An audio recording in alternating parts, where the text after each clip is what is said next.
4ರಿಂದ ಪೆಚ್ಚಿಸಲು ಐದುವುದು 60+6 ದಿವಸಕ್ಕೊಯ್ಯನೊಳಗೆ ಮನತೊಯ್ದವಗೆ ತಾಪತ್ರಯದ ಮಹದೋಷವೆಲ್ಲಿಹವು.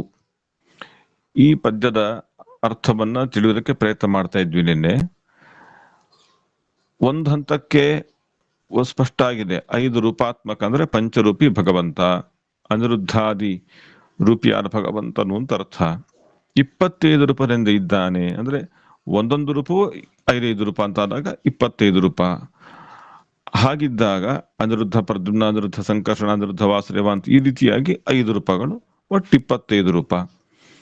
ಈ 25 ರೂಪದಿಂದ 15 ತಿಥಿ 24ರಿಂದ ಪೆಚ್ಚಿಸಲು ಅಂತ ಹೇಳ್ತಾರೆ. ಒಂದು ಪಕ್ಷಕ್ಕೆ 15 ತಿಥಿಗಳಿವೆ. ಆ ತಿಥಿಗಳನ್ನ 15 ತಿಥಿಗಳನ್ನ ಒಂದು ಪಕ್ಷ ಅಂತ ನಾವು ಪರಿಗಣನೆ ಮಾಡ್ತೇವೆ. ಇಂಥ 24 ಪಕ್ಷಗಳಾದ್ರೆ ಒಟ್ಟು 360 ಆಗುತ್ತೆ ಅಂತ ಇದು ಒಂದು ಅನುಸಂಧಾನಕ್ಕೆ ದಾರಿ ಮಾಡಿಕೊಟ್ಟಿದ್ದಾರೆ. ಅದರ ಪರಿಣಾಮವೇ ಅವ್ರು ಹೇಳುವುದು 5 60+6 ದಿವಸಕ್ಕೊಯ್ಯನೊಳಗೆ ಅಂತ ಹೇಳ್ತಾರೆ.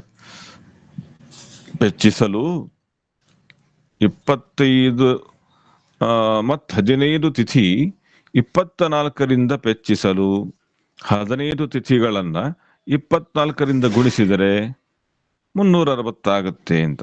ಅದನ್ನು ಅವ್ರು ಹೇಳಿದ್ರು 5+60+6 ದಿವಸಗಳು ಅಂತ ಹೇಳ್ತಾರೆ. ಅವ್ರು ಹೇಳುವ ಉದ್ದೇಶ 25 ಗುಣಿಸು 24 ಅಂತಂದ್ರೆ 25 ಗುಣಿಸು 24 ಅಂತಂದ್ರೆ 360 ಆಗುತ್ತೆ. 25 ಅಲ್ಲ 15, ಕರೆಕ್ಟು. 15 ತಿಥಿ 24, 15 ತಿಥಿ ಗುಣಿಸು 24 ಅಂದ್ರೆ 360 ಆಗುತ್ತೆ ಅಂತ ಹೇಳ್ತಿದ್ದಾರೆ. ಶಬ್ದ ಹೇಗಿದೆ? 5+60+6 ಅಂತ. ಈ ಶಬ್ದದಿಂದ 360 ಹೇಗೆ ಅಂತ ಅರ್ಥ ಮಾಡ್ಕೊಳ್ಳೋದು ಅಂತ ನಾವು ನಿನ್ನೆ ಪ್ರಯತ್ನ ಮಾಡ್ತಾ ಇದ್ವಿ. ವ್ಯಾಖ್ಯಾನಕಾರರು ಪ್ರಿಂಟ್ ಮಾಡಿದಂಥ ಪುಸ್ತಕಗಳು ವಿಭಿನ್ನವಾಗಿ ಅದನ್ನ ಕೊಟ್ಟಿದ್ದಾರೆ. ಇಲ್ಲಿ ಸರಿತಪ್ಪುಗಳಂತ ಹೇಳುವುದಕ್ಕಿಂತ ಅವರವರ ದೃಷ್ಟಿಕೋನದಲ್ಲಿ ಅವರವರು ಕೊಟ್ಟಿದ್ದಾರೆ. ಜಗನ್ನಾಥದಾಸರ ಅಭಿಪ್ರಾಯ ಏನಿದೆ? ಇಷ್ಟು ಸರಳ. ನಾವು ತಿಳಿಬೇಕಾದದ್ದು ಒಂದು ಪಕ್ಷಕ್ಕೆ 15 ತಿಥಿ, ಒಂದು ಪಕ್ಷದಲ್ಲಿ 15 ತಿಥಿ, ಇಂಥದ್ದು 24 ಪಕ್ಷಗಳು. ಅವಾಗ ಎಷ್ಟಾಯ್ತು? ಒಂದು ಪಕ್ಷಕ್ಕೆ 15 ತಿಥಿ ಆದರೆ 24 ಪಕ್ಷಕ್ಕೆ 360 ದಿವಸಗಳಾಗ್ತವೆ. ಇಷ್ಟೇ ಸರಳವಾದ ಲೆಕ್ಕ ಇದೆ. ಇಲ್ಲಿ ಸಮಸ್ಯೆ ಕಂಡಿಲ್ಲ. ಶಬ್ದ ಹೇಗಿದೆ ಅಂತ. 5+60+6 ದಿವಸಕ್ಕೊಯ್ಯ ಅಂತ ಇದು ಶಬ್ದ ಇದೆ. ಈ ಶಬ್ದದಿಂದ 360 ಎಂಬ ಅರ್ಥ ತಗೊಳ್ಳೋದು ಹೇಗೆ ಅಂತ ನಮ್ಮ ಸಾಹಸ ನಡೀತಾ ಇದೆ. 5 ಅಂತಂದ್ರೆ ಸೇರ್ತದೆ, ಲಭಿಸ್ತದೆ ಅಂತ ಅರ್ಥ. ಯಾವುದು? 60+6 ದಿವಸ.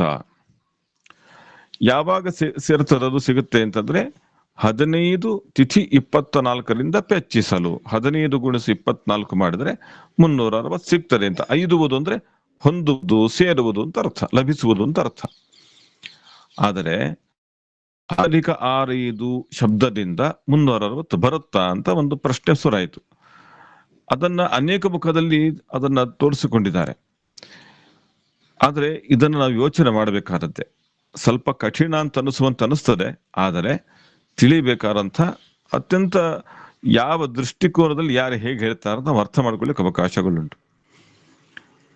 60+6 ಶಬ್ದದಿಂದ 360 ಬರುತ್ತಾ ಅಂತ. ನಿನ್ನೆ ಒಂದು ಮಾತನ್ನ ನಾನು ಸರಳವಾಗಿ ಹೇಳಿದ್ದೆ. ನಾನು ಹೇಳಿದ್ದು ಅಂದ್ರೆ ಅದು ಶ್ರೀಮದಾಚಾರ್ಯ ಪದ್ಧತಿ ಎನ್ನುವ ಕಾರಣಕ್ಕಾಗಿ ಇವತ್ತು ನಾನೊಂದು ನನಗೆ ಕಳಿಸಿದಂತ ಒಂದು ಪುಸ್ತಕದಲ್ಲಿ ನೋಡಿದೆ. ಎಲ್ಲ ವ್ಯಾಖ್ಯಾನ ಇರತಕ್ಕಂಥ ಅದ್ಭುತವಾದ ಪುಸ್ತಕದಲ್ಲಿ ಅದರಲ್ಲಿ ಅವರು ಅದನ್ನ ಸಂಕರ್ಷಣ ಬಡಿಯ ವ್ಯಾಖ್ಯಾನದ ಹೀಗೆ ತಗೊಂಡಿದ್ದಾರೆ ಅಂತ ಹೇಳಿದಾಗ ಮನಸ್ಸು ತುಂಬಾ ಖುಷಿ ಆಯ್ತು. ಅದ್ರಲ್ಲಿ ಹಾಗೆ ಬರೆದಿದ್ದಾರೆ. ಅಂದ್ರೆ ಅವ್ರು ಹೇಳುವಾಗ ಏನ್ ಬರೀತಾರೆ ಅಂತಂದ್ರೆ ಆ ಮಾತನ್ನೇ ಓದಿ ಬಿಡ್ತೇನೆ, ಅವಾಗ ಇನ್ನೂ ಸರಳ ಆಗತ್ತೆ. ಸಂಕರ್ಷಣ ಬಡೆಯರ ವ್ಯಾಖ್ಯಾನದ ಪ್ರಕಾರ ದಶಕ್ಕೆ 10, 100, ಸಹಸ್ರ, ಪೂರ್ಣವೆಂತಲೂ ನಾನಾ ಅರ್ಥಗಳು ಶಾಸ್ತ್ರ ಮರ್ಯಾದೆಯ ಪ್ರಕಾರ ಇರುವುದರಿಂದ ಶಬ್ದಶತಂ ದಶಸಹಸ್ರ ವಿಧಿಸ್ಮಯಸ್ಮಾತ್ ಅಂತ ಮಹಾಭಾರತ ತಾತ್ಪರ್ಯದ ಮಾತಿದೆ. ಆ ಮಾತನ್ನ ಬೇಸ್ ಮಾಡ್ಕೊಂಡು ನಿನ್ನೆ ಹೇಳಿದ್ದೆ. ಸಂಕರ್ಷಣ ಬಡಿರು ಅದನ್ನೇ ಹೇಳ್ತಾರೆ. ದಶ ಶಬ್ದಕ್ಕೆ 10, 100, ಸಹಸ್ರ, ಪೂರ್ಣ, ಅನಂತ ಎಂಬ ಅರ್ಥವು ಉಂಟು ಅಂತ ಶಾಸ್ತ್ರ ಮರ್ಯಾದೆ. ಅಂದ್ರೆ ಅವರ ಅಭಿಪ್ರಾಯ ಶಾಸ್ತ್ರ ಅಂದ್ರೆ ಶ್ರೀಮದಾಚಾರ್ಯ ವಾಕ್ಯ ಅಂತಲೇ ಅರ್ಥ. ಅದರ ಪ್ರಕಾರ 30 ಅಂತಂದ್ರೆ 300 ಅಂತ ಅರ್ಥ ಮಾಡಬೇಕು ಅಂತ ಹೇಳ್ತಾರೆ. ಅವಾಗ ಏನಾಯ್ತು, 6 ಅಂತ ಅಂದ್ರೆ 300 ಅಂತ ಆಯ್ತು. 6 × 5 ಆದ್ರೆ 30 ಆಗತ್ತೆ. ಈ 30 300 ಅಂತ ಅರ್ಥ ಮಾಡ್ಕೊಂಡಾಗ 60 ಅಧಿಕ 6 ಅಂತಂದ್ರೆ 100 ಅಂತ ಪರ್ಯವಸಾನ ಮಾಡಿದ್ರಿಂದ 360 ಅಂತ ಆಯ್ತು. ಸಮಸ್ಯೆ ಆಗ್ಲಿಕ್ಕೆ ಅವಕಾಶಗಳಿಲ್ಲ. ಸರಳವಾದಂಥದ್ದು. ಇದು ಊಹೆ ಮಾಡಿದ್ದಲ್ಲ. ಶ್ರೀಮದಾಚಾರ್ಯರು ಬಹಳ ಒಂದು ಪ್ರಮಾಣವನ್ನು ಉದಾಹರಣೆ ಮಾಡಿ ಸ್ಪಷ್ಟವಾಗಿ ಹೇಳ್ತಾರೆ. ದಶ ಶಬ್ದಕ್ಕೆ 10, 1000, 10, 100, 1000 ಅನಂತರವರೆಗೂ ತಗೊಂಡು ಹೋಗ್ತಾರೆ. ಬಹುತ್ವ ವಚನ ಅರ್ಥದಲ್ಲಿ ಉಂಟು ಅಂತ ಹೇಳ್ತಾರೆ. ಹೀಗಾಗಿ 6, 5 ಎಂಬ ಶಬ್ದವನ್ನು ನಾವು ಗುಣಿಸಿಕೊಂಡ್ರೆ 6, 5 30, 30 ಅಂದ್ರೆ 300 ಅಂತ ಆಯ್ತು. 60 ಅಧಿಕ ಅಂತ ಹಿಂದೆ ಇದೆ. 60 ಅಧಿಕ ಅಂದ್ರೆ ಪ್ಲಸ್ 6, 5 ಅಂದ್ರೆ 300, 360 ಆಯ್ತು. ಕಾಂಪ್ಲಿಕೇಶನ್ ಇಲ್ಲ, ಸರಳವಾಗಿ ಆಗಿಬಿಡುತ್ತದೆ. ಆದರೆ ಇನ್ನು ಕೆಲವರು ಹೇಗೆ ಅರ್ಥ ಮಾಡಿದ್ದಾರೆ ಅಂತಂದ್ರೆ, ಅವರು ಸ್ವಲ್ಪ ಶ್ರಮ ಅಂತ ಅನಿಸುವಂತ ಇರುತ್ತೆ. ಯಾಕಂದ್ರೆ ನಮಗೆ ಅಷ್ಟು ಬೇಗ ಅರ್ಥ ಆಗುದಿಲ್ಲ. ನನ್ನ ಬುದ್ಧಿ ಬಹಳಷ್ಟು ಬೇರೆ ಕಡೆ ಓಡಾಡುವುದರಿಂದ ಅಷ್ಟು ಬೇಗ ಅರ್ಥ ಆಗುದಿಲ್ಲ. ಯಾಕೆ ಇಷ್ಟು ಹೇಳಿದ್ರು ಅಂತ ನಮ್ಮ ತರ್ಕ ಪ್ರಾರಂಭ ಆಗಿಬಿಡ್ತದೆ. ಯಾಕೆಂದ್ರೆ ಅವ್ರು ಹೇಗೆ ಹೇಳ್ತಾರೆ ಅಂತಂದ್ರೆ, ನೋಡಿ 60 ಅಧಿಕ 6, 5 ಅಂತಿದೆಯಲ್ವಾ, ಅದನ್ನ 300 ಹೇಗೆ ಮಾಡ್ತಾರೆ ಗೊತ್ತಾ ಅವರು? 60 ಅಧಿಕ 6 ಅಂತ ತಗೊಂಡ್ಬಿಡ್ತಾರೆ. ಫಸ್ಟ್ 60 ಕೂಡಿಸು 6, 66 ಆಗೋಯ್ತು. ನೋಡಿ, ಶಬ್ದವನ್ನು ಹೇಗೂ ತಗೋಬೋದಲ್ಲ. ಹಾಗಾಗಿ ಅವರು 60 ಅಧಿಕ 6, 5 ಅಂತ ಎಂಬಲ್ಲಿ 60 ಅಧಿಕ 6 ಒಂದು ಪಾರ್ಟ್ ಆಯ್ತಲ್ಲಿ, 66 ಆಯ್ತು. ಅದನ್ನೇನ್ ಮಾಡ್ತಾರೆ, 5ರಿಂದ ಗುಣಿಸ್ತಾರೆ. 6, 5 ಅಂತಿದೆಯಲ್ಲ, ಆ 5ರಿಂದ ಇದನ್ನು ಗುಣಿಸ್ತಾರೆ. ಅವಾಗ ಎಷ್ಟಾಯ್ತು? 66 ಗುಣಿಸು 5 ಅಂದ್ರೆ 330 ಆಯ್ತು. 330 ಆಯ್ತು. ಆದ್ರೆ ದಾಸರು ಹೇಳ್ತಿರೋದೇನು? 360 ದಿವಸಗಳು ಅಂತ ಕೋಟ್ ಮಾಡ್ತಾರೆ. 360 ಅಂತ ಹೇಗೆ ತೀರ್ಮಾನ ಮಾಡಿದ್ರಿ? ಅಲ್ಲಿ 15 24ರಿಂದ ಹೆಚ್ಚಿಸಲು ಅಂತ ಹೇಳಿದ್ರಿಂದ ನಾವು ಲೆಕ್ಕ ಮಾಡಿದ್ರೆ 360 ಬರುತ್ತೆ, 100%. ಹಾಗಾಗಿ 360 ಉದ್ದೇಶವೇ ಅವರಿಗಿದೆ. 360 ಉದ್ದೇಶವೇ ಅವರಿಗಿದೆ. ಆದ್ರೆ ಈ ಶಬ್ದ ಮಾತ್ರ 60 ಅಧಿಕ 6, 5 ಅಂತ ಹೇಳಿದ್ರಿಂದ 60 ಕೂಡಿಸು 6, 66. ಅದಕ್ಕೆ 5ರಿಂದ ಗುಣಿಸಿದ್ರೆ 330 ಆಯ್ತು. ಇನ್ನು 30 ಹೋಗುವುದು ಅಂತ. ಅದಕ್ಕೆ ಅವ್ರೇನ್ ಮಾಡ್ತಾರೆ ಅಂತಂದ್ರೆ, 60 ಅಧಿಕ 6, 5 ಅಂತಿದೆಯಲ್ಲ, ಅದನ್ನ 6, 5 ಅನ್ನೋದನ್ನ ಮತ್ತೊಂದು ಆವೃತ್ತಿ ಮಾಡ್ಕೊಳ್ತಾರೆ. ಇಂತಹ ಪ್ರಯೋಗಗಳು ಶಾಸ್ತ್ರದಲ್ಲಿ ಬೇಕಾದಷ್ಟಿದೆ. ಒಂದು ಶಬ್ದವನ್ನ ಇನ್ನೊಮ್ಮೆ ಆವೃತ್ತಿ ಮಾಡಿಕೊಂಡು ಅರ್ಥ ತಗೊಳ್ಳುವಂತ ಕ್ರಮ ಇದೆ. ಸಂಸ್ಕೃತದಲ್ಲಿದೆ, ಕನ್ನಡದಲ್ಲಿ ಹಾಗೆ ಪ್ರಯೋಗ ಮಾಡುದುಂಟು ಅಂತ ಅಂದ್ಕೊಳ್ತೇನೆ. 60 ಅಧಿಕ 60 ಕೂಡಿಸು 6, 5. 6, 5 ಅಂದ್ರೆ ಈಗ ನಾವು 30 ಅಂತ ನೋಡ್ತೇವಲ್ಲ ಅಂತ ಅದನ್ನೇ ತಗೊಳ್ಳೋದು. ಮತ್ತೆ 60 ಅಧಿಕ ಎಷ್ಟಾಯ್ತು ಅಲ್ಲಿಗೆ? 60 ಕೂಡಿಸು 6, 66 ಗುಣಿಸು 5, 330 ಆಗಿತ್ತು. ಅದಕ್ಕೆ ಮತ್ತೊಮ್ಮೆ ಯಾವುದು 6, 5 ತಗೊಳ್ಬೇಕು. ಇಲ್ಲಿ 6, 5 ಆಗುವಾಗ 30 ಎಷ್ಟಾಯ್ತು ಅಲ್ಲಿಗೆ? 360 ಆಗೋಯ್ತು. ನಿಮಗೆ ಗೊಂದಲ ಆಗ್ಲಿಕ್ಕಿಲ್ಲ ಅಂದ್ಕೊಳ್ತೇನೆ ನಾನು ಪ್ರಾಯಶಃ. 60 ಅಧಿಕ 6, 5 ಶಬ್ದ ಇದೆ. 60 ಅಧಿಕ 6 ಒಂದು ಭಾಗ ತಗೊಳ್ಬೇಕು, 66 ಆಯ್ತು. ಅದಕ್ಕೆ 5ರಿಂದ ಗುಣಿಸ್ಬೇಕು, 330 ಆಯ್ತು. ನಮಗೆ 360 ಬರಬೇಕೀಗ. ಅದಕ್ಕೆ ಏನ್ ಮಾಡಬೇಕು? 60 ಅಧಿಕ 6, 5 ಎಂಬಲ್ಲಿ 6, 5 ಶಬ್ದ ಇದೆಯಲ್ಲ, ಮತ್ತೊಮ್ಮೆ ರಿಪೀಟ್ ಮಾಡ್ಕೊಳ್ಬೇಕು, ಅದನ್ನ ಆವೃತ್ತಿ ಮಾಡ್ಕೊಳ್ಬೇಕು. 60 ಅಧಿಕ 6, 5 6, 5 ಅಂತ ಅರ್ಥ ಆಯ್ತು. 60 ಅಧಿಕ 6, 5 ಅಂತ ಅಂದಾಗ 330 ಆಗಿತ್ತು. ಮತ್ತೊಮ್ಮೆ 6, 5 ಅಂತ ಅಂದಾಗ 30 ಗುಣಿಸಿದಾಗ 6, 5 30 ಆಗಲ್ವಾ? 6, 5 30. ಅವಾಗ ಏನಾಯ್ತು? 30. ಒಟ್ಟು 360 ಆಗ್ತದೆ. ಕೆಲವರಿಗೆ ಪ್ರಶ್ನೆ ಬರಬಹುದು, ಇಷ್ಟೊಂದು ಸರ್ಕಸ್ ಮಾಡ್ಬೇಕಾ? ಹೀಗೆ ಮಾಡುವಂತ ಅವಶ್ಯಕತೆ ಏನಿದೆ ನಮಗೆ ಅಂತ. ಈಗ ದಾಸರು ಯಾವ ರೀತಿ ಪದ ಪ್ರಯೋಗ ಮಾಡ್ತಾರೋ ಅದನ್ನು ಅರ್ಥೈಸಿಕೊಳ್ಳುವುದು ನಮಗೆ ಪ್ರಧಾನ ಅಂಶ. ಇಲ್ಲಿ ಶಬ್ದ ಪಾಂಡಿತ್ಯ ಆಗಲಿ ಅಥವಾ ಅದನ್ನ ಹೇಗಾದ್ರೂ ಮಾಡಿ ಕೂಡಿಸ್ಬೇಕು ಅಂತ ಸರ್ಕಸ್ ಉದ್ದೇಶ ಅಲ್ಲ. ಭಗವದ್ ರೂಪಗಳನ್ನು ತಿಳಿಯುವುದು ಪ್ರಧಾನ ಉದ್ದೇಶ ಇದೆ. 360 ದಿವಸಗಳಲ್ಲಿ 360 ದಿವಸ ಎಂಬ ರೂಪದಿಂದ ದಿವಸಾಹ್ವಯನಾಗಿ ದಿವಸ ನಾಮಕನಾಗಿ ಅದರಲ್ಲಿದ್ದಾನೆ ಅಂತ ತಿಳಿಯಬೇಕಾದದ್ದು. ಒಂದೊಂದು ತಿಥಿ ಅದ್ರಲ್ಲಿ 25 ರೂಪಾಯಿ ಇದೆ. ಅಂತ 15 ತಿಥಿ ಒಂದು ಪಕ್ಷ, ಅಂತ ಪಕ್ಷ 24 ಇದೆ. ಒಟ್ಟು 360 ದಿವಸ ಆಗತ್ತೆ. 360 ದಿವಸಗಳಲ್ಲಿ ಭಗವಂತನ ರೂಪ 360, ಹೆಸರು ದಿವಸ ಅಂತ. ಇದು ಒಂದು ಕಾನ್ಸೆಪ್ಟ್. ಆದರೆ ಇಷ್ಟೆಲ್ಲ ಯಾಕೆ ಬಿಡಿಸಿ ಹೇಳಿದ್ರು ಇವರು? ಹಾಗೆ ಉದ್ದೇಶ ಏನಿತ್ತು ಅಂತಂದ್ರೆ, ನಾನು ನಿನ್ನೆ ಒಂದು ಮಾತು ಹೇಳಿದ್ದೆ. 15 ತಿಥಿಗಳಲ್ಲಿ ಒಂದೊಂದರಲ್ಲೂ 25 ರೂಪಾಯಿಂದ ಇದ್ದಾನೆ ಅಂತಂದಾಗ ಎಷ್ಟಾಯ್ತು ರೂಪಲ್ಲಿ ಅನ್ನೋದು ಬರೆದಿಟ್ಕೊಂಡಿದ್ದೇನೆ. ಯಾಕಂದ್ರೆ ನಂಗೆ ಬೇಗ ತಕ್ಕ ಅರ್ಥ ಆಗುದಿಲ್ಲ ಅದರಿಂದ ಅಂತ.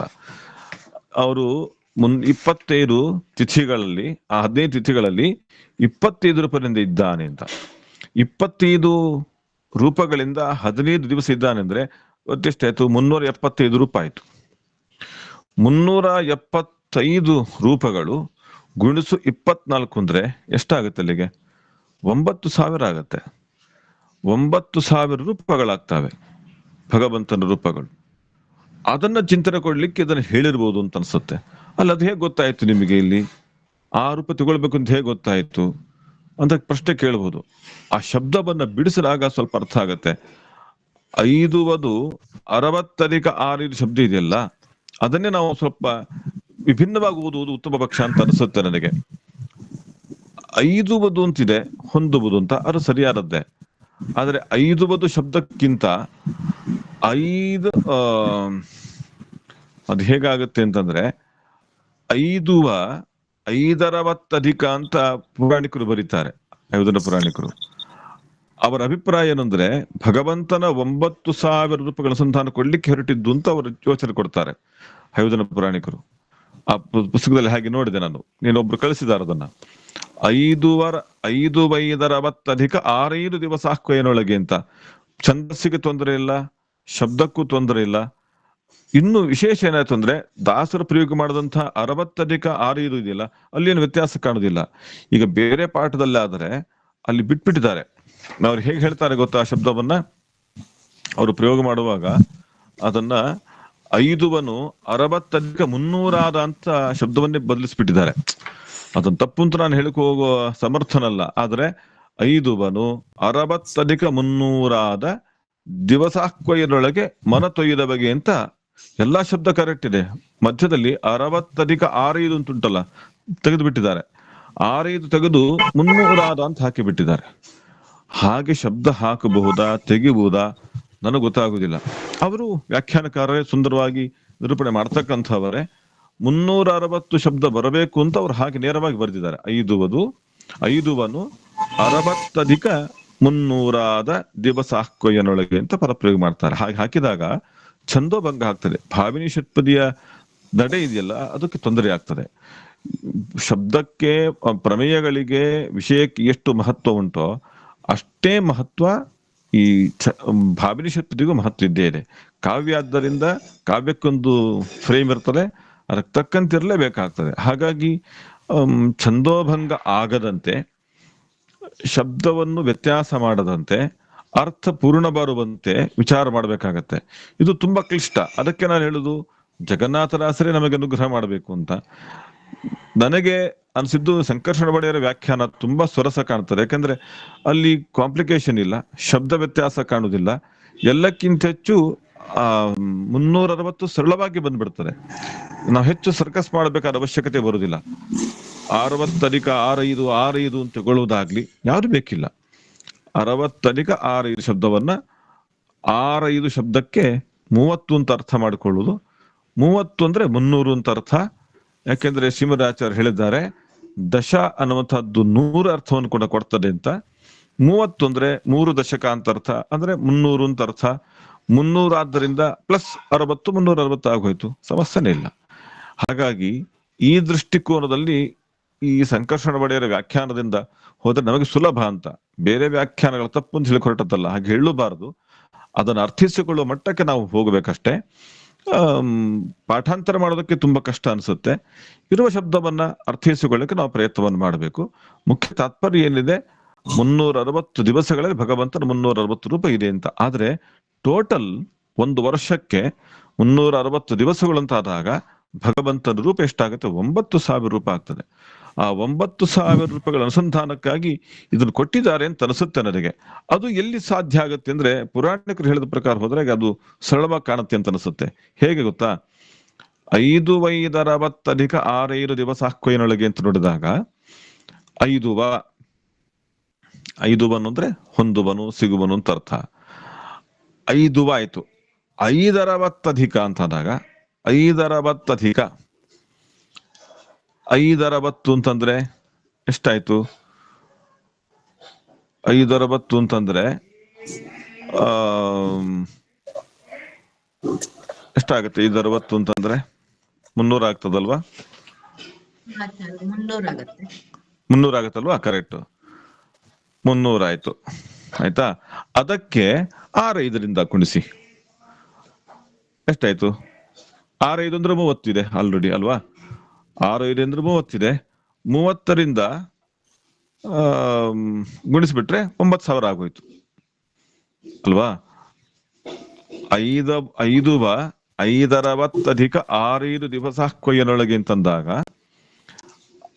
560 ಅಧಿಕ 6,5 ಶಬ್ದದಿಂದ 9,000 ರೂಪಾಯಿ ಕಲ್ಪನೆ ಕೊಡ್ತಾರೆ. ಪುರಾಣಿಕರ ಕಾನ್ಸೆಪ್ಟ್ ಅಲ್ಲಿ ಅದು ಸೊರಸ ಕಾಣ್ತದೆ. ಆದರೆ ಅಲ್ಲಿ ಒಂದು ಪ್ರಶ್ನೆ ಬರುತ್ತೆ ಮತ್ತೆ.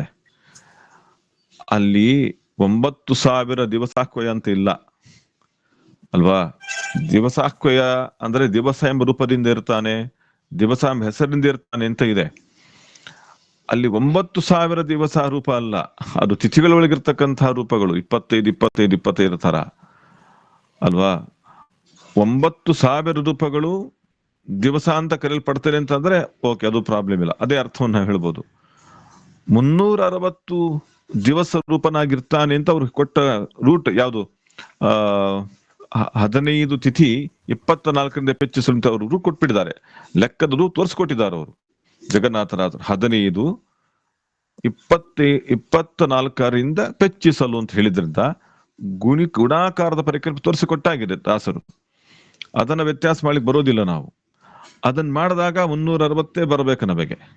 360 ರೂಪಗಳು ಇದೆ, 360 ದಿವಸ ರೂಪನಾಗಿ ಅರ್ಥನ ಹಾಗೆ ಹೇಳ್ಬೇಕು. ಆ ಅರ್ಥ ಬರುವಾಗ ಇಲ್ಲಿ ಏನು ವ್ಯತ್ಯಾಸ ಮಾಡ್ಲಿಕ್ಕೆ ಬರಲ್ಲ. ನಾವು ಸರ್ಕಸ್ ಮಾಡುವ ಹಾಗೆ ಇಲ್ಲ. ಶಬ್ದ ವ್ಯತ್ಯಾಸ ಮಾಡ್ಲಿಕ್ಕೆ ಹೋದ್ರೆ ಇನ್ನೇನೋ ಆಗಿಬಿಡ್ತದೆ ಅಲ್ವಾ? ಹಾಗಾಗಿ ಪುರಾಣಿಕರ ಒಂದು ರೂಟ್ ಸರಿ, ಒಂದು ಊಹೆ ತರ್ಕ ಹೀಗೆ ಮಾಡಬಹುದು ಅಂತ ಹೇಳಿದ್ರೆ ಸರಿ ಇದೆ. ಆದ್ರೆ ಜಗನ್ನಾಥದಾಸರ ಮಾತು ಅಭಿಪ್ರಾಯ ಏನು? 5 ರೂಪಾತ್ಮಕನು 25 ರೂಪದಲ್ಲಿಪ್ಪ, ಅಲ್ಲಿ ತನಕ ತೊಂದರೆ ಇಲ್ಲ. 15 ತಿಥಿ 24ರಿಂದ ಪೆಚ್ಚಸು ಅಂತ ಎಷ್ಟು ಸ್ಪಷ್ಟ ಹೇಳಿರುವುದರಿಂದ 15 ತಿಥಿಗಳು ಗುಣಿಸಿ 24 ಅಂದ್ರೆ ಪಕ್ಷಗಳು 360. ಇದು ಬರಬೇಕು ನಮಗೆ. ಇದೇ ನಮಗೆ ಉದ್ದೇಶ. 15 ಗುಣಿಸಿ 24ಕ್ಕೆ 360 ಬರ್ತದೆ. ಆ 360 ತಿಳಿಸುವಂತಹದ್ದು 5 ಅಧಿಕ 6,5 ಶಬ್ದ. 5 60 6,5 ದಿವಸ. ಇಷ್ಟು ಶಬ್ದ ನಮಗೆ ಗೊತ್ತಾಗ್ತದೆ. ಹಾಗಾಗಿ 9,000 ರೂಪಾಯಿ ಇದ್ದೇ ಇರ್ತಾರೆ, ಇಲ್ಲ ಅಂತ ಹೇಳಕ್ ಹೋಗ್ಲಿಲ್ಲ. ಆದರೆ ದಾಸರ ಮಾತಲ್ಲಿ ನಾವು ನೇರವಾಗಿ ನೋಡ್ಬೇಕು ಅಂದ್ರೆ ಗುಣಾಕಾರ ಪರಿಕಲ್ಪನೆ ಕೊಟ್ಟು ಫಲಿತಾರ್ಥವನ್ನು ಹೇಳ್ತಾರೆ, ಒಟ್ಟಾರೆ ಅರ್ಥವನ್ನು ಹೇಳ್ತಾರೆ, ಒಟ್ಟು ಮೊತ್ತವನ್ನು ಕೂಡ ಹೇಳ್ತಾರೆ. ನಾವು ಅದನ್ನೇ ನೋಡ್ಬೇಕು. ಹಾಗಾಗಿ ಸಂಕರ್ಷಣ ಬಡೆಯರ ಸ್ಪಷ್ಟವಾದ ನಿರೂಪಣೆ ಸೊರಸವಾದದ್ದು, ಮೂಲಭೂತವಾದಂತ ಶ್ರೀಮದಾಚಾರ್ಯ ವಾಕ್ಯ ಇದೆ ಅದಕ್ಕೆ. ಹಾಗಾಗಿ 60 ಅಧಿಕ 6,5 ಶಬ್ದವನ್ನೇ ಇಟ್ಟುಕೊಂಡು ಅದೇ ಸುಂದರವಾದ ಪಾಠ, ಉಳಿದ ಪಾಠ ಅಲ್ಲ ಅಂತ ಹೇಳ್ಕೊಟ್ಟದ್ದಲ್ಲ, ಮೂಲಭೂತ ಬಲವಾದಂತ ಪಾಠ ಅಂತ ಇಟ್ಟುಕೊಂಡು ಅರ್ಥ ಮಾಡಿದ್ರೆ ನಮಗೆ ಕಾಂಪಿಟೇಷನ್ ಆಗುವುದಿಲ್ಲ. ಇಲ್ಲ ಅಂತ ಆದ್ರೆ ಬಹಳ ಮನಸ್ಸಿಗೆ ಗೋಜಲು ಆಗಿಬಿಡ್ತದೆ. ಹಾಗಾಗಿ ಇನ್ನೊಮ್ಮೆ ಹೇಳ್ತೇನೆ, 5 ರೂಪಾತ್ಮಕನು 25 ರೂಪದಲ್ಲಿ ಇಪ್ಪ, 15 ತಿಥಿ 24ರಿಂದ ಪೆಚ್ಚಿಸಲು 5 60 ಅಧಿಕ 6,5 ದಿವಸ ಕೊಯ್ಯನೊಳಗೆ ಮನ ತೊಯ್ದ ಬಗೆ ತಾಪತ್ರಯದ ಮಹದೋಷವೆಲ್ಲಿಹವು. ಇದರ ಸರಳವಾದ ಅರ್ಥ ಏನು ಅಂತಂದ್ರೆ, 5 ರೂಪಾತ್ಮಕನು ಅನಿರುದ್ಧ ಪ್ರದ್ಯುಮ್ನ ಸಂಕರ್ಷಣ ವಾಸುದೇವ ನಾರಾಯಣ ರೂಪಿಯಾದ ಭಗವಂತನು 25 ರೂಪದಲ್ಲಿ ಇಪ್ಪ, ಒಂದೊಂದು ರೂಪವು 5 ಆಗಿರ್ತದೆ. ಹಾಗಾಗಿ 25 ರೂಪಾಯಿ ಆಯ್ತು. ಈ 25 ರೂಪದಿಂದ ಎಲ್ಲಿರ್ತಾನೆ? ದಿನಗಳಲ್ಲಿ, ತಿಥಿಗಳಲ್ಲಿ ಇರ್ತಾನೆ. ಇಂಥ ತಿಥಿ ಎಷ್ಟಿದೆ? 15 ತಿಥಿ. ಇಂಥ ತಿಥಿಗಳ ಸಮೂಹ ಎಷ್ಟಿದೆ? ಒಂದು ಪಕ್ಷ ಅದೆಷ್ಟಿದೆ? 24 ಇದೆ. ವರ್ಷಕ್ಕೆ 24 ಪಕ್ಷಗಳು. ಅಲ್ಲಿಗೆ ಇದನ್ನ ಪೆಚ್ಚಿಸಲು, ಹೀಗೆ ಗುಣಾಕಾರ ಮಾಡಲು 5 ಅದು ಸಿಗ್ತದೆ. ಏನು? 60+6 ದಿವಸ. 60+6 ದಿವಸ ಅಂದ್ರೆ 60 ಕೂಡಿಸು 6 6 ಅಂದ್ರೆ 6 × 5 30. 30 ಅಂದ್ರೆ 300. ಹೇಗೆ ಹೇಳ್ತೀರಿ ಅಂತ ಕೇಳಬಹುದು. ಹೇಗೆ ಹೇಳ್ತೀರಿ? ಶ್ರೀಮದಾಚಾರ್ಯರು ಮಹಾಭಾರತ ತಾತ್ಪರ್ಯದಲ್ಲಿ ದಶ ಶಬ್ದಕ್ಕೆ 100 ಅಂತ ಅರ್ಥ ಹೇಳ್ತಾರೆ, 1000 ಅಂತ ಅರ್ಥ ಹೇಳ್ತಾರೆ, ಅನಂತ ಅಂತ ಅರ್ಥ ಹೇಳ್ತಾರೆ. ಹಾಗಾಗಿ ದಶ ಶಬ್ದಕ್ಕೆ 10 100 ಅಂತ ಅರ್ಥ ಇರುವುದರಿಂದ 30 ಅಂದ್ರೆ 300 ಅಂತ ಅರ್ಥ. 60+6 ಅಂದ್ರೆ 30 ಅಂದ್ರೆ 300, 360 ಸ್ಪಷ್ಟ ಆಗ್ತದೆ. ಈ ರೀತಿ 360 ದಿವಸ ಕೊಯ್ಯನೊಳಗೆ 300 ದಿವಸಗಳಲ್ಲಿ 300 ರೂಪನಾಗಿರ್ತಕ್ಕಂತಹ ಭಗವಂತನ ಒಳಗೆ ಹೆಸರೇನು? ದಿವಸ ಅಂತಲೇ. ಅವನಲ್ಲಿ ಮನತೊಯ್ದ ಬಗೆ, ಅವನಲ್ಲಿ ಯಾರು ತಮ್ಮ ಮನಸ್ಸನ್ನು ಇಟ್ಟಿದ್ದಾರೋ, ಮನಸ್ಸನ್ನು ತೋಯಿಸಿಕೊಂಡಿದ್ದಾರೋ ಅಂತಹ ವ್ಯಕ್ತಿಗೆ ತಾಪತ್ರಯದ ಭಯಂಕರವಾದ ಸಮಸ್ಯೆಗಳ ದೊಡ್ಡ ದೊಡ್ಡ ದೋಷಗಳು ಎಲ್ಲಿರ್ತಾವೆ? ಯಾವುದು ಇರುವುದಿಲ್ಲ ಅಂತ ಇಷ್ಟು ಸ್ಪಷ್ಟ ಹೇಳ್ತಾರೆ. ಹೀಗಾಗಿ ಈ ಶಬ್ದದ ಅರ್ಥವನ್ನು ಹೀಗೆ ಮಾಡುವುದು ಉತ್ತಮ ಪಕ್ಷ ಅಂತ ಅನಿಸ್ತದೆ ನನಗೆ. ಇದ್ರ ಮೇಲೆ ಏನಾದರೂ ನಿಮಗೆ ಸಂದೇಹ ಇದ್ದರೆ ನೀವು ಕೇಳಬಹುದು. ಆಮೇಲೆ ದಿವಸ ಯಾಮ ಮುಹೂರ್ತ ಘಟಿಕಾ ದ್ಯವಯವಗಳೊಳಗಿದ್ದು ಗಂಗಾ ಪ್ರವಾಹದಂದದಿ ಕಾಲನಾಮಕ ಪ್ರವಹಿಸುತ್ತಲಿಪ್ಪ ಇವನ ಗುಣರೂಪಕ್ರಿಯಂಗಳ ನಿವಹದಳು ಮುಳಗಾಡುತ್ತಲಿ ಭಾರ್ಗವಿ ಸದಾನಂದಾತ್ಮಳಾಗಿ ಹೇಳೆಲ್ಲ ಕಾಲದಲ್ಲಿ. ದಿವಸಯಾಮ ಮುಹೂರ್ತ ಘಟಿಕಾದಿ ಅವಯವಗಳೊಳಗೆ ಇದ್ದು ಗಂಗಾ ಪ್ರವಾಹದಂದದಿ ಕಾಲನಾಮಕ ಪ್ರವಹಿಸುತ್ತಲಿಪ್ಪ ಇವನ ಗುಣರೂಪಕ್ರಿಯಂಗಳ ನಿವಹದಳು ಮುಳುಗಾಡುತ್ತಲಿ ಭಾರ್ಗವಿ ಸದಾನಂದಾತ್ಮಳಾಗಿ ಇಹಳು ಎಲ್ಲ ಕಾಲದಲ್ಲಿ. ಒಂದು ದಿನಕ್ಕೆ ಎಷ್ಟು ವಿಭಾಗಗಳಿವೆ? ಒಂದು ದಿನದಲ್ಲಿ ಎಷ್ಟು ವಿಭಾಗಗಳಿವೆ ಅಂತ ನೋಡಿದರೆ, ನಾವು ಸಾಮಾನ್ಯ ಇವತ್ತು 24 ಗಂಟೆ ಅಂತ ಒಂದು ದಿವಸ ಅಂತ ಹೇಳ್ತೇವೆ. ಒಂದು ದಿನ 24 ಗಂಟೆ ಅಂದ್ರೆ 12 ಗಂಟೆ ಹಗಲು, 12 ಗಂಟೆ ರಾತ್ರಿ ಅಂತ ನಮ್ಮ ಆಲೋಚನೆ ಇದೆ. ಅದು ಖಂಡಿತವಾಗಿ ಸರಿನೇ. 24 ಹಗಲು ರಾತ್ರಿ ಸೇರಿ ಒಂದು ದಿನ ಅಂತ ಆಗತ್ತೆ ಅಂತ. ಆ ಒಂದು ದಿವಸದಲ್ಲಿ ಎಷ್ಟು ಯಾಮಗಳಿವೆ, ಎಷ್ಟು ಮುಹೂರ್ತಗಳಿವೆ, ಎಷ್ಟು ಘಳಿಗೆಗಳಿವೆ ಅಂತ ಯೋಚನೆ ಮಾಡಬೇಕು. ಶ್ರೀಮದ್ ಭಾಗವತದಲ್ಲಿ ಅತ್ಯಂತ ಸೂಕ್ಷ್ಮ ಕಾಲವನ್ನು ಆರಂಭಿಸಿಕೊಂಡು ಮಹತ್ತರವಾದ ಕಾಲ ಅಂದ್ರೆ ಬ್ರಹ್ಮದೇವರ ಒಂದು ಕಲ್ಪದವರೆಗೆ ಅವರು ಇಡೀ ಒಂದು 100 ವರ್ಷ ಆಯುಷ್ಯವನ್ನ ಇಟ್ಟುಕೊಂಡು ಹೇಳುವಂತಹ ಮಹತ್ತರ ಕಾಲವನ್ನು ಕೂಡ ಹೇಳ್ತಾರೆ. ಅಂದ್ರೆ ನಮ್ಮಂಥ ಜನರ ಅವಧಿಯ ದೃಷ್ಟಿಯಿಂದ ಒಂದು ದಿವಸ 24 ಗಂಟೆ ನಮ್ಮ ಲೆಕ್ಕ ಪ್ರಕಾರ. ಒಂದು ದಿವಸದಲ್ಲಿ ಎಷ್ಟು ಯಾಮಗಳು ಬರ್ತಾವೆ ಅಂತ ಪ್ರಶ್ನೆ. 24 ಗಂಟೆ ಅಂತ ಹೇಳಿತ್ತಲ್ಲ ನಾವು. ಒಂದು ದಿವಸಕ್ಕೆ ಒಂದು ಯಾಮಕ್ಕೆ 3 ತಾಸು ಅಂತಿದೆ, 3 ಗಂಟೆ ಅಂತಿದೆ. 3 ಗಂಟೆ ಅಂತಂದ್ರೆ ಒಂದು ಯಾಮ ಅಂತ ಕರೀತಾರೆ. ಅವಾಗ ಎಷ್ಟಾಯ್ತು? 8 ಯಾಮ ಆಗಿಬಿಡ್ತು ಒಂದು ದಿವಸಕ್ಕೆ. 24 ಗಂಟೆ ಅಂದ್ರೆ ಯಾಮ ಲೆಕ್ಕ ಪ್ರಕಾರ 8 ಯಾಮ ಆಯ್ತು. ಗಳಿಗೆಗಳ ಪ್ರಕಾರ ಅಂದ್ರೆ 60 ಗಳಿಗೆ ಅಂತ ಒಂದು ದಿವಸಕ್ಕೆ. 60 ಘಳಿಗೆ ಅಂದ್ರೆ ಒಂದು ಗಳಿಗೆ ಅಂದ್ರೆ ಎಷ್ಟು? 24 ನಿಮಿಷ. ಮುಹೂರ್ತಗಳೆಷ್ಟು? 48 ನಿಮಿಷ ಒಂದು ಮುಹೂರ್ತ. ಅಂದ್ರೆ 2 ಘಳಿಗೆ ಒಂದು ಮುಹೂರ್ತ ಅಂತ ಪರಿಗಣಿತ ಆಗ್ತದೆ. ಒಂದು ಘಳಿಗೆ 24 ನಿಮಿಷ. ಒಂದು ಮುಹೂರ್ತ ಅಂತಂದ್ರೆ 2 ಘಳಿಗೆ ಅಂದ್ರೆ 48 ನಿಮಿಷ. ಈ ತರದ ಒಂದು ಮುಹೂರ್ತ ಅಂದ್ರೆ 48 ನಿಮಿಷ ಅಂತ ಆಯ್ತು. ಇಂಥ 48 ನಿಮಿಷಗಳು 30 ಬಾರಿ ತಿರುಗಿದ್ರೆ ಅಂದ್ರೆ 30 ಮುಹೂರ್ತಗಳು ಬಂದ್ರೆ ಒಂದು ದಿನ ಅಂತ ಆಗ್ತದೆ. ಒಂದು ದಿನ ಅಂದ್ರೆ ಮುಹೂರ್ತಗಳು 30 ಮುಹೂರ್ತ ಆಗ್ತದೆ. ಘಳಿಗೆ 60 ಆಗ್ತದೆ. ಯಾಮ 8 ಆಗ್ತದೆ. ಹೀಗೆ ಈ ಕ್ರಮದಲ್ಲಿ ನಮ್ಮ ಜೀವನ ಕ್ರಮ ಇದೆ. ಅಂದ್ರೆ ನಮ್ಮ ದಿನದ ವ್ಯವಸ್ಥೆ ಹೀಗೆ ಇದೆ. ದಿವಸ, ಯಾಮ, ಮುಹೂರ್ತ, ಘಟಿಕಾದಿ ಅವಯವಗಳು. ಇದರ ಮುಂದೆ ಬಹಳಷ್ಟು ಸೂಕ್ಷ್ಮ ಪರಮಾಣು ಕಾಲ ತನಕ ಹೋಗ್ಬಿಡ್ತದೆ. ಒಂದು ಕಾಲ ಅಂದ್ರೆ ಎಷ್ಟು? ಯಾವುದನ್ನು ತಿಳ್ಕೊಳ್ಬೇಕು? ಪರಮಾಣು ಕಾಲ ಅಂದ್ರೆ ಯಾವುದು ಅಂತ ಪ್ರಶ್ನೆ. ಭಾಗವತದಲ್ಲಿ ಹೇಳ್ತಾರೆ, ಒಂದು ಪರಮಾಣುವನ್ನ ಸೂರ್ಯಕಿರಣ ದಾಟುವುದಕ್ಕೆ ಎಷ್ಟು ಸಮಯ, ಅದನ್ನ ಪರಮಾಣು ಕಾಲ ಅಂತ, ಅಣುಕಾಲ ಪರಮಾಣು ಕಾಲ ಅಂತ ಹೇಳ್ತಾರೆ. ಜಣುಕ ಕಾಲ, ತೃಣುಕ ಕಾಲ ಅಂತೆಲ್ಲ ಹೇಳ್ತಾರೆ. ಒಂದು ಪರಮಾಣುವನ್ನ ಸೂರ್ಯಕಿರಣ ದಾಟುವುದಕ್ಕೆ ಎಷ್ಟು ಸಮಯ ಬೇಕೋ ಅದನ್ನ ಪರಮಾಣು ಕಾಲ ಅಂತ ಕರೀತಾರೆ. ಈ ಪರಮಾಣು ಕಾಲವನ್ನ ಇನ್ನೊಂದು ಪರಮಾಣು ಕಾಲ ಸೇರಿ ಜಣುಕ ಕಾಲ ಆಯ್ತು. ಅಂತಹದ್ದು 3 ಸೇರಿ ತೃಣುಕ ಕಾಲ ಅಂತ ಆಗ್ತದೆ. ಆಮೇಲೆ ತ್ರುಟಿ, ಆಮೇಲೆ ವೇದ, ಲವ, ನಿಮೇಷ, ಕ್ಷಣ, ಕಾಷ್ಠ, ಲಘು, ಹೀಗೆ ಸೇರಿ ಕೊನೆಗೆ ಘಳಿಗೆ ಬರ್ತದೆ. ವಿಗಳಿಗೆ ಘಳಿಗೆ ಅಂತ ಬರ್ತದೆ. ಆಮೇಲೆ ಮುಹೂರ್ತ, ಯಾಮ ಮತ್ತೆ ದಿನ ಅಂತ ಆಗ್ತದೆ. ಒಂದೊಂದು ಸಮಯದಲ್ಲೂ ಕೂಡ ಇಷ್ಟು ಪ್ರಕಾರಗಳಿವೆ. ದಿವಸ, ಯಾಮ, ಮುಹೂರ್ತ, ಘಟಿಕಾದಿ ಅವಯವಗಳು, ಅವಯವ ಅಂದ್ರೆ ಪಾರ್ಟ್ಗಳು, ಭಾಗಗಳು, ಎಲ್ಲದರಲ್ಲೂ ಭಗವಂತ ಇದ್ದಾನೆ. ಹೇಗೆ ಇದ್ದಾನೆ? ಗಂಗಾ ಪ್ರವಹದಂದದಿ ಕಾಲನಾಮಕನಾದ ದೇವರು ಈ ಸಮಯದಲ್ಲಿ ದಿವಸ, ಯಾಮ, ಮುಹೂರ್ತ, ಘಟಿಕ ಮೊದಲಾದಂತಹ ಅವಯವಗಳೇನಿವೆ, ಪರಮಾಣು ಕಾಲವನ್ನು ಆರಂಭಿಸಿಕೊಂಡು ಒಂದು ದಿನದ ಪರ್ಯಂತ ಎಲ್ಲದರಲ್ಲೂ ಕೂಡ ಭಗವಂತ ಹೇಳಿದ ಗಂಗಾ ಪ್ರವಾಹದಂದದಿ. ಗಂಗಾ ಪ್ರವಾಹ ಹೇಗಿರ್ತದೆ? ಗಂಗಾ ಪ್ರವಾಹ, ಗಂಗಾ ಬರ್ತಾ ಇರ್ತಾರೆ, ಹೋಗ್ತಾ ಇರ್ತಾರೆ, ಹಾಗೆ ಹೇಳಿದ್ರು. ನಿರಂತರವಾಗಿರ್ತಾರೆ. ನಿನ್ನೆ ಇತ್ತು, ಇವತ್ತಿಲ್ಲ, ಇವತ್ತಿದೆ, ನಾಳೆ ಇಲ್ಲ ಅಂತಿಲ್ಲ, ನಿರಂತರ. ಗಂಗಾ ಪ್ರವಾಹದ ಪರಿಣಾಮ ನೋಡ್ತೀವಲ್ಲ ನಾವು, ನಿರಂತರ ಹರಿತಾನೆ ಇರ್ತದೆ. ಎಲ್ಲಾ ಕಾಲದಲ್ಲೂ ಅದು ಇರುವಂತಹದ್ದೇ. ಹಾಗಾಗಿ ಪ್ರವಾಹ ಅಂತ ಅದಕ್ಕೆ ಕರೆಯುವುದು. ಯಾವ ಕಾಲ, ಈಗ ಬೇರೆ ನದಿ ಆದರೆ ಅದು ಕಡಿಮೆ ಆಗಬಹುದು, ನದಿ ಬತ್ತಿ ಹೋಗ್ಬೋದು ಅಂತ. ಗಂಗಾ ಪ್ರವಾಹ ಹಾಗೆ ಇಲ್ಲ. ಈಗ ಸ್ವಲ್ಪ ಗೊತ್ತಿಲ್ಲ, ನಮ್ಮ ಉದ್ಧಾರ, ಏನು ಪರಿಸರ ಉದ್ಧಾರ ಮಾಡಿ ಹೊರಟಿದ್ದೇವಲ್ಲ ನಾವು, ಮನುಷ್ಯನ ದುಷ್ಟ ಪ್ರಯತ್ನದಿಂದಾಗಿ ಗಂಗೆಗೆ ಏನು ಸಮಸ್ಯೆ ಆಗುತ್ತೋ ಗೊತ್ತಿಲ್ಲ. ತುಂಬಾ ಕಡಿಮೆ ಅಂತ ಅನ್ನಿಸ್ತಾ ಇದೆ ಗಂಗಾ ದರ್ಶನ. ಗಂಗಾ ಪ್ರವಾಹ ನಿರಂತರವಾಗಿರ್ತದೆ ಎಲ್ಲಾ ನದಿಗಳನ್ನು ಕಂಪೇರ್ ಮಾಡಿದ್ರೆ. ಹಾಗಾಗಿ ಗಂಗಾ ಪ್ರವಾಹ ಅಂತ ದೃಷ್ಟಾಂತ ಕೊಡ್ತಾರೆ. ನಿಲ್ಲುವುದಿಲ್ಲ. ಮಳೆಗಾಲ ಬರಲಿ, ಚಳಿಗಾಲ ಬರಲಿ, ಬೇಸಿಗೆ ಕಾಲ ಬರಲಿ, ಎಂಥ ಕಾಲ ಬಂದರೂ ಕೂಡ ಗಂಗೆ ಪ್ರವಾಹ ನಿಲ್ಲುವುದಿಲ್ಲ. ಹಾಗೆ ಈ ಕಾಲ ಪ್ರವಾಹದಲ್ಲಿ ನಿರಂತರ ಆಗತಕ್ಕಂತಹ ಕಾಲದ ಗಮನ ಏನಿದೆ, ಅದರಲ್ಲಿ ಭಗವಂತ ಇರ್ತಾನೆ. ಯಾರು? ಕಾಲನಾಮಕನಾಗಿರ್ತಾನೆ.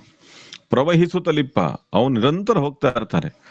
ಹೋಗ್ತಿರ್ತಾನಂದ್ರೆ, ಈಗ ನೀರು ಹೀಗೆ ಹೋಯ್ತು, ಮತ್ತೊಂದು ನೀರು ಬಂತು. ಹೋದ ನೀರು ಬೇರೆ, ಬಂದ ನೀರು ಬೇರೆ. ದೇವ್ರ ಹಾಗೇನಾ? ಅಲ್ಲ. ಆ ರೂಪವೇ ವಿಶೇಷ, ಈ ರೂಪವೂ ವಿಶಿಷ್ಟ, ಎಲ್ಲವೂ ವಿಶಿಷ್ಟವೇ.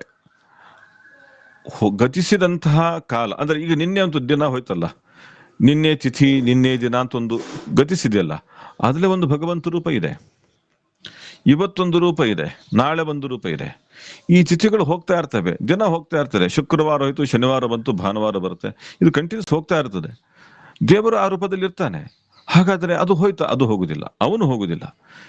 ಆ ಕಾಲ ಹೋಗಿರ್ಬೋದು, ಆ ಸಮಯ ಹೋಗಿರ್ಬೋದು. ಹೇಳ್ತಾರಲ್ಲ, ಪಾಸ್ಟ್ ಇಸ್ ಪಾಸ್ಡ್ ಅಂತ. ಗತಿಸಿರ್ತದೆ. ಆದರೆ ದೇವರು ಮಾತ್ರ ಹಾಗಲ್ಲ. ಅವನು ಯಾವಾಗ್ಲೂ ಇರ್ತಾನೆ. ಆ ರೂಪದಲ್ಲಿ ಅವನು ಇದ್ದೇ ಇರ್ತಾನೆ. ಯಾವಾಗ್ಲೂ ಕೂಡ ಕಾಲ ಇದ್ದೇ ಇರ್ತದೆ. ಕಾಲನ ಯಾವಾಗ ಭಗವಂತ ಇದ್ದೇ ಇರ್ತಾನೆ. ಇದು ವಿಚಿತ್ರ, ನಮಗೆ ಅರ್ಥೈಸ್ಕೊಳ್ಳಿಕ್ಕಾಗಲ್ಲ. ಅವ್ರು ಹೇಳ್ತಾರೆ, ನಾವಲ್ಲ, ಇವನ ಗುಣರೂಪ ಕ್ರಿಯಂಗಳ ನಿವಹದಳು ಮುಳುಗಾಡುತ್ತಲಿ.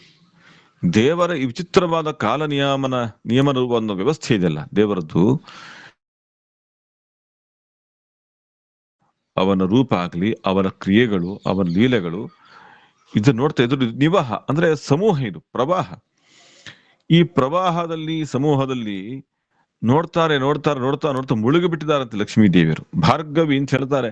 ಭಾರ್ಗವಿ ಅಂದ್ರೆ ಭೃಗು ಕುಲೋತ್ಪನ್ನರು, ಭೃಗು ಋಷಿಗಳ ಮಗಳು ಅಂತ ಅರ್ಥ. ಭೃಗು ಋಷಿಗಳಿಗೆ ಖ್ಯಾತಿ ಅಂತ ಒಬ್ಬ ಹೆಂಡತಿ ಇದ್ದಾರೆ. ಖ್ಯಾತಿ ಎನ್ನುವರು ಯಾರು? ದೇವಹೂತಿ ದೇವಿಯರ ಮಗಳು. ಅಂದ್ರೆ ದೇವಹೂತಿ ದೇವಿಯರಿಗೆ 9 ಜನ ಹೆಣ್ಮಕ್ಳು ಇರ್ತಾರೆ. ಕರ್ದಮ ಪ್ರಜಾಪತಿಗಳು ಹುಟ್ಟಿ ಬಂದಂಥವರು. ಅನುಸೂಯ ಮತ್ತೆ ಖ್ಯಾತಿ ಇತ್ಯಾದಿಯಾಗಿ 9 ಜನ ಹೆಣ್ಮಕ್ಳು ಹುಡ್ತಾರಲ್ಲ, ಆ 9 ಜನ ಹೆಣ್ಣು ಮಕ್ಕಳು ಒಬ್ರು ಖ್ಯಾತಿ.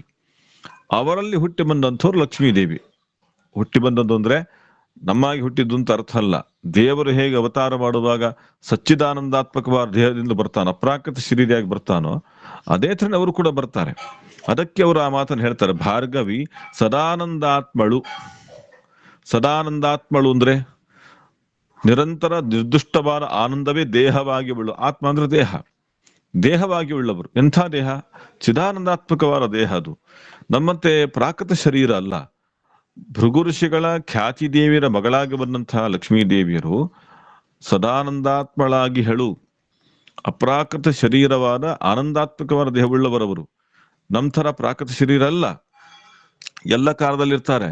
ಅಂಥ ಲಕ್ಷ್ಮೀ ದೇವಿಯರು ಭಗವಂತನ ಈ ಗುಣಕ್ರಿಯೆ ರೂಪಗಳ ನಿಹವಾಗಿದೆಯಲ್ಲ, ಅದರಲ್ಲಿ ಮುಳುಗಿ ಬಿಡ್ತಾರಂತೆ. ಆಶ್ಚರ್ಯ ಪಡ್ತಾರೆ, ತಬ್ಬಿಬ್ಬಾಗಿ ಬಿಡ್ತಾರೆ. ಅಂದ್ರೆ ಮುಳುಗಿದ್ದಾರೆ ಅಂತ ಅಂದರ್ಥ ಏನು? ತನ್ಮಯರಾಗಿದ್ದಾರೆ ಅಂತ ಅರ್ಥ. ಭಗವಂತನ ಗುಣರೂಪ ಚಿಂತನೆ ಮಾಡ್ತಾ ಮಾಡ್ತಾ ಮಾಡ್ತಾ ತನ್ಮಯರಾಗಿ ಬಿಟ್ಟಿದ್ದಾರೆ. ಬೇರೆ ಪ್ರಪಂಚ ಬೇಕೇ ಆಗಿಲ್ಲ ಅವರಿಗೆ. ಅಷ್ಟು ತನ್ಮಯತೆ ಉಂಟು, ಅಷ್ಟು ಶ್ರದ್ಧೆ ಭಕ್ತಿ ಇದೆ ಅಂತ ಅರ್ಥ. ದೇವರ ದಿವಸ, ಯಾಮ, ಮುಹೂರ್ತ, ಘಟಿಕಾದಿ ಅವಯವಗಳೊಳಗೆ ಅವನು ಹೇಗೆ ನಿರಂತರ ಪ್ರವಾಹ ರೂಪದಲ್ಲಿ ಸನ್ನಿಹಿತನಾಗಿದ್ದಾನೋ, ಅದನ್ನು ನಿರ್ವಹಣೆ ಮಾಡ್ತಿದ್ದಾನೋ, ಅಂಥ ಭಗವಂತನ ರೂಪ ಗುಣ ಕ್ರಿಯೆಗಳ ವಿಷಯದಲ್ಲಿ ಅದು ದೊಡ್ಡ ಪ್ರವಾಹ, ಅದು ಸಮೂಹ. ಅದರಲ್ಲಿ ಚಿಂತನೆ ಮಾಡ್ತಾ ಮಾಡ್ತಾ ಅವರು ತನ್ಮಯರಾಗಿ ಬಿಟ್ಟಿದ್ದಾರೆ. ಎಷ್ಟರ ಮಟ್ಟಕ್ಕೆ? ಮುಳುಗುವುದು ಶಬ್ದ ಹೇಳ್ಬೋದು ನಾವು. ಮುಳುಗಿ ಬಿಟ್ಟಿದ್ದಾರೆ. ಮುಳುಗಾಡುತ್ತಲಿ, ಮುಳುಗಿಕೊಂಡಿದ್ದಾರೆ. ಮುಳುಗಿ ಆಡುತ್ತಲಿ, ಅದು ಮುಳುಗಾಡುತ್ತಲಿ ಶಬ್ದವನ್ನ ಮುಳುಗಿ ಆಡುತ್ತಲಿ, ಆನಂದ ಪಡ್ತಾ. ಅದೇ ದೊಡ್ಡ ಆಟ ಅವರಿಗೆ, ಅದೊಂದು ಲೀಲೆ. ದೇವರ ಗುಣ ಚಿಂತನೆ ಮಾಡುವುದು, ರೂಪ ಚಿಂತನೆ ಮಾಡುವುದು, ಕ್ರಿಯಾ ಚಿಂತನೆ ಮಾಡುವುದು, ಅಗಾಧ ಅಂತ ಅನ್ಸುತ್ತೆ, ಮತ್ತೆ ಮತ್ತೆ ಅದನ್ನೇ ಮಾಡುವುದು. ಇದೇ ತರದ ಒಂದು ವಿಶಿಷ್ಟವಾದ ಆಟವನ್ನ ಆಡ್ತಾ ಅವರ ದೇಹ ಆನಂದಾತ್ಮಕವಾದದ್ದು. ಹಾಗಾಗಿ ಅದು ವ್ಯಕ್ತವಾಗ್ತಾ ಇರ್ತದೆ. ನಿರಂತರ ಆನಂದದ ಅಭಿವ್ಯಕ್ತಿ ಇರುವಂತಹ ದೇಹ ಅವರದ್ದು, ಅಪ್ರಾಕೃತ ಶರೀರ. ಅಂಥ ಭಾರ್ಗವಿ ಎಲ್ಲ ಕಾಲದಲ್ಲಿ ಹೀಗೆ ಇರ್ತಾರಂತೆ. ಯಾಕೆಂದ್ರೆ ಯಾವಾಗಲೂ ನಿತ್ಯ ನೂತನ ಅವ ದೇವರೊಟ್ಟಿಗೆ ಇರಲೇಬೇಕು. ಹೀಗೆ ನಿರಂತರ ದೇವರ ಚಿಂತನೆ ಮಾಡ್ತಾ ಮಾಡ್ತಾ ಆನಂದವಾಗಿರ್ತಾರೆ ಅಂತ. ದೇವರ ಈ ರೂಪದ ಅನುಸಂಧಾನವನ್ನು ಯಾರು ಮಾಡ್ತಾರೋ ಅವರಿಗೆ ಆನಂದ ಸಿಗ್ತದೆ. ಆದ್ರೆ ಶಬ್ದ ಅರ್ಥ ಆಗ್ಬೇಕಷ್ಟೇ ನಮಗೆ. ಆ ದಿವಸ, ಯಾಮ, ಮುಹೂರ್ತ, ಘಟಿಕ ಸೂಕ್ಷ್ಮವಾದಂಥ ಅಂಶಗಳಿವೆ. ಪರಮಾಣು ಕಾಲ ಅಂತಾರೆ, ದ್ವಿಣುಕ ಕಾಲ ಅಂತಾರೆ, ತ್ರಿಣುಕ ಕಾಲ ಅಂತಾರೆ. 6 ಕಾಲವನ್ನು ಅರ್ಥಿಸಿಕೊಳ್ಬೇಕು. ಆ ಕಾಲದಲ್ಲಿ ಭಗವಂತನ ನಿಯಮನ ಮಾಡುವಂಥ ರೂಪ ಇದೆ ಅಂತ ತಿಳ್ಕೊಳ್ಬೇಕು. ಆ ರೂಪದಿಂದಾಗಿ ಮತ್ತೆ ದಿವಸ ತನಕ ಹೋಗ್ಬೇಕು. ಈ ದಿವಸವೇ ಮುಂದೆ ತಿಥಿ ಆಗತ್ತೆ, ತಿಥಿಯ ವರ್ಷವಾಗತ್ತೆ, ಇಂಥದ್ದು ಸಂವತ್ಸರ. ಹೀಗೆ ನೋಡ್ತಾ ನೋಡ್ತಾ ಹೋದ್ರೆ ಎಷ್ಟು ದೊಡ್ಡ ಕಾಲ ಅಂತ ಆಗ್ತದೆ. ಅಲ್ಲೆಲ್ಲ ಭಗವಂತ ಇದ್ದಾನೆ. ಅನಾದಿ ಕಾಲದಿಂದ ಅನಂತ ಕಾಲದವರೆಗೆ ಇದು ಎಂಡ್ಲೆಸ್, ಕೊನೆ ಇಲ್ವೇ ಇಲ್ಲ. ಇಂಥ ಅದ್ಭುತ ಮಹಿಮೆಯನ್ನ ನಾವು ಯೋಚನೆ ಕೂಡ ಮಾಡ್ಲಿಕ್ಕೆ ಕಷ್ಟ. ಲಕ್ಷ್ಮೀ ದೇವಿಯರು ಆನಂದ ಪಡ್ತಾರೆ, ಅದನ್ನ ಚಿಂತನೆ ಮಾಡ್ತಾ ಆನಂದ ಪಡ್ತಾರೆ ಎಂಬ ವಿಷಯವನ್ನು ತಿಳಿಸ್ತಾರೆ. ಹೀಗೆ ದೇವರ ಇದನ್ನ ಯಾಕೆ ಹೇಳಿದ್ರು ಅಂತಂದ್ರೆ, ನಮ್ಮ ದೇಹದಲ್ಲಿ ಭಗವತ್ ರೂಪಗಳುಂಟು ಅಂತ ಹೇಳ್ತಾ ಇದ್ರು. ಅಸಂಖ್ಯ ರೂಪವನ್ನು ಹೇಳಿಬಿಟ್ಟಿದ್ದಾರೆ ದೇಹದಲ್ಲಿ. ಇನ್ನು ಕಾಲ, ನಾವು ಬದುಕುವಂಥ ಜೀವನ ಮಾಡುವಂಥ ಕಾಲ ಇದೆಯಲ್ಲ, ಆ ಕಾಲದಲ್ಲೂ ಕೂಡ ಹಾಸು ಹೊಕ್ಕಾಗಿದ್ದಾನೆ. ಈಗ ನೋಡಿ, ನಮ್ಮ ದೇಹದಲ್ಲಿ ರಕ್ತ ಕಣಗಳಲ್ಲಿ, ಕೋಶಗಳಲ್ಲಿ, ನಾಡಿಗಳಲ್ಲಿ, ಚಕ್ರಗಳಲ್ಲಿ, ಅವಯವಗಳಲ್ಲಿ, ಎಲ್ಲದರಲ್ಲೂ ಭಗವಂತನಿದ್ದಾನೆ ಅಂತ, ರೋಮ ರೋಮ ಕೂಪಲ್ಲಿದ್ದಾನೆ ಅಂತಲೇ ಹೇಳ್ತಾ ಬಂದ್ರು. ಪಾರ್ಟ್ ಪಾರ್ಟ್ ಪಾರ್ಟ್ ಆಗಿ ಹೇಳ್ತಾ ಬಂದ್ರು. ಸಮಷ್ಟಿಯಾಗಿದ್ದಾನೆ, ಅಂತರ್ಯಾಮಿಯಾಗಿದ್ದಾನೆ ಎಲ್ಲ ಹೇಳ್ತಾ ಬಂದ್ರು. ಅದೇ ತರ ಕೇವಲ ದೇಹ ಮಾತ್ರ ಅಲ್ಲ, ಪಿಂಡಾಂಡ ಮಾತ್ರ ಅಲ್ಲ, ಬ್ರಹ್ಮಾಂಡದಲ್ಲೂ ಇದ್ದಾನೆ ಅಂತ ಹೇಳ್ತಾ ಬಂದ್ರು. ಸಾಲದ್ದಕ್ಕೆ ಕಾಲದಲ್ಲೂ ಇದ್ದಾನೆ ಅಂತ ಹೇಳ್ತಾರೆ. ಎಷ್ಟು ಕಡೆ ಇದ್ದಾನೆ ಅಂದ್ರೆ ಎಲ್ಲ ಕಡೆ ಇದ್ದಾನೆ. ಯಾವ ಸಮಯ ನೋಡಿದ್ರು ಒಂದು ಪರಮಾಣು ಕಾಲ ಅದರಲ್ಲಿದ್ದಾನೆ, ದ್ವಿಣುಕ ಕಾಲ ಅದರಲ್ಲಿದ್ದಾನೆ, ತ್ರಿಣುಕ ಕಾಲ ಅದರಲ್ಲಿದ್ದಾನೆ, ತ್ರುಟಿಯಲ್ಲಿದ್ದಾನೆ, ನಿಮೆಯಲ್ಲಿದ್ದಾನೆ, ಪ್ರತಿಯೊಂದರಲ್ಲೂ ಇದ್ದಾನೆ. ಅವನು ಇಲ್ಲದ ಕಾಲ ಅನ್ನೋದು ಇಲ್ಲ. ಹೀಗೆ ಅವನ ಅದ್ಭುತ ವ್ಯಾಪ್ತಿಯನ್ನ, ಅವರ ಅನುಸಂಧಾನವನ್ನ ಶ್ರೀ ಜಗನ್ನಾಥರಾಜರು ಕೊಡ್ತಿದ್ದಾರೆ. ಅದನ್ನು ನೋಡ್ತಾ ನೋಡ್ತಾ ಇದ್ದವರಿಗೆ, ತಿಳಿತಾ ಇದ್ದವನಿಗೆ ಆನಂದ ಆಗತ್ತೆ ಅನ್ನೋದಕ್ಕೆ ಸೂಚನೆಯಾಗಿ ಲಕ್ಷ್ಮೀ ದೇವಿಯರ ಒಂದು ದೃಷ್ಟಾಂತವನ್ನ ಕೊಟ್ಟಿದ್ದಾರೆ ಅಂತ ನಾವು ಚಿಂತನೆ ಮಾಡುವ. ಒಟ್ಟು 2 ಶ್ಲೋಕಗಳ ಅರ್ಥಾನುಸಂಧಾನ ಇವತ್ತು ನಾವು ಮಾಡಿದಂತಾಗಿದೆ. ನನಗೆ ಟೆಕ್ನಿಕಲ್ ಆಗಿ ಕೆಲವು ಪ್ರಾಬ್ಲಮ್ ಆಗಿದೆ, ಯೂಟ್ಯೂಬ್ ಇದ್ದೇನೋ ಅದು ಬರ್ತಾ ಇಲ್ಲ, ಹೀಗಾಗಿ ಇದರಲ್ಲಿ ಮಾಡುವಂತಾಯ್ತು. ಇವತ್ತು ಅರ್ಧ ಗಂಟೆ ತಡವಾಗಿದೆ, ಆಗ ಕ್ಷಮಾಪಣೆಯನ್ನು ಕೇಳ್ತೇನೆ. ಇವತ್ತಿನ ಈ ಚಿಂತನೆಯನ್ನ ದಾಸರ ಅಂತರ್ಗತರಾದ ಗುರುವಂತರ್ಗತ ಮಧ್ವಾಂತರ್ಗತ ಭಗವಂತ ಸಮರ್ಪಣೆ ಮಾಡ್ತಾ, ಶ್ರೀಕೃಷ್ಣಾರ್ಪಣವಸ್ತು, ಮಧ್ವೇಶಾರ್ಪಣವಸ್ತು.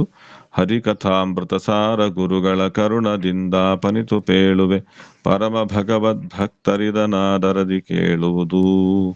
ಹರೇ ರಾಮ ರಾಮ ರಾಮ ಹರೇ ಹರೇ, ಹರೇ ಕೃಷ್ಣ ಕೃಷ್ಣ ಕೃಷ್ಣ ಹರೇ ಹರೇ, ಹರೇ ರಾಮ ರಾಮ ರಾಮ ಹರೇ ಹರೇ, ಹರೇ ಕೃಷ್ಣ ಕೃಷ್ಣ ಕೃಷ್ಣ ಹರೇ ಹರೇ, ಹರೇ ರಾಮ ರಾಮ ರಾಮ ಹರೇ ಹರೇ, ಹರೇ ಕೃಷ್ಣ ಕೃಷ್ಣ ಕೃಷ್ಣ ಹರೇ ಹರೇ, ಹರೇ ರಾಮ ರಾಮ ರಾಮ ಹರೇ ಹರೇ, ಹರೇ ಕೃಷ್ಣ ಕೃಷ್ಣ ಕೃಷ್ಣ ಹರೇ ಹರೇ, ಹರೇ ರಾಮ ರಾಮ ರಾಮ ಹರೇ ಹರೇ, ಹರೇ ಕೃಷ್ಣ ಕೃಷ್ಣ ಕೃಷ್ಣ ಹರೇ ಹರೇ, ಹರೇ ರಾಮ ರಾಮ ರಾಮ ಹರೇ ಹರೇ, ಹರೇ ಕೃಷ್ಣ ಕೃಷ್ಣ ಕೃಷ್ಣ ಹರೇ ಹರೇ, ಹರೇ ರಾಮ ರಾಮ ಹರೇ ಹರೇ, ಹರೇ ಕೃಷ್ಣ ಕೃಷ್ಣ ಕೃಷ್ಣ ಹರೇ ಹರೇ, ಹರೇ ರಾಮ ರಾಮ ರಾಮ ಹರೇ ಹರೇ, ಹರೇ ಕೃಷ್ಣ ಕೃಷ್ಣ ಕೃಷ್ಣ ಹರೇ ಹರೇ, ಹರೇ ರಾಮ ರಾಮ ಹರೇ ಹರೇ, ಹರೇ ಕೃಷ್ಣ ಕೃಷ್ಣ ಕೃಷ್ಣ ಹರೇ ಹರೇ, ಹರೇ ರಾಮ ರಾಮ ಹರೇ ಹರೇ, ಹರೇ ಕೃಷ್ಣ ಕೃಷ್ಣ ಹರೇ ಹರೇ, ಶ್ರೀರಾಮ ರಾಮ ರಾಮೇತಿ ರಮೇ ರಾಮೇ ಮನೋರಮೇ, ಸಹಸ್ರನಾಮ ತತ್ತುಲ್ಯಂ ರಾಮ ನಾಮ ವರಾನನೆ, ನಿನ್ನವ ಶ್ರೀನಿವಾಸ ನಾನಂದ್ಯವನರಿಯೇನು ಶ್ರೀನಿವಾಸ, ಅಯಮನ್ನಿಸುತ್ತಾಯ್ ತಂದೆ ಶ್ರೀನಿವಾಸ, ಪ್ರಸನ್ನ ವೆಂಕಟಾದ್ರಿ ಶ್ರೀನಿವಾಸ, ಬಿಡೆನೋ ನಿನ್ನಂಗ್ರಿ ಶ್ರೀನಿವಾಸ, ಎನ್ನ ದುಡಿಸಿಕೊಳ್ಳಲೋ ಶ್ರೀನಿವಾಸ, ನಿನ್ನ ನುಡಿಯೇ ಜಿತೆಲ್ಲೋ ಶ್ರೀನಿವಾಸ, ಎನ್ನ ನಡೆ ತಪ್ಪು ಕಾಯೋ ಶ್ರೀನಿವಾಸ. ಹರೇ ಶ್ರೀನಿವಾಸ.